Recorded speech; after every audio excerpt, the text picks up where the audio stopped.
সামনে আসে না, এটা কুদরতের বিষয় আল্লাহ পাকের।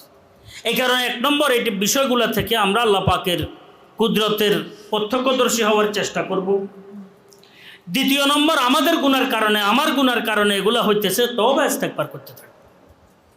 আমার গুনার কারণে বেশি বেশি তওবা, বেশি বেশি ইস্তেগফার।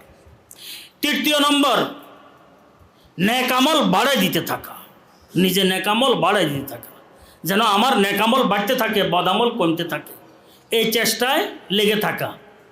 4 নম্বর, ঈমানের আমলের হেফাজতের চিন্তা চেতনা ভাবনা আমার মধ্যে যেন দ্বিগুণ বেড়ে যায়। কেউ থাকবে না, আমিও থাকবো না, যেন ঈমান হাত ছাড়া আমি না হই, ঈমান যেন আমার হাত ছাড়া না হয়, আকীদা যেন আমার হাত ছাড়া না হয়। এটা নিয়ে খুব চিন্তা করা দরকার, প্রতিজ্ঞা করা দরকার, দোয়া করা দরকার, চোখের পানি ফেলা দরকার। এরপরে আরেকটি নম্বর হচ্ছে সবার জন্য, দেশের জন্য, দশের জন্য, দোনো যে পক্ষের আছে, পক্ষ বিপক্ষের ঊর্ধ্বে থেকে সবার জন্য দোয়া করা।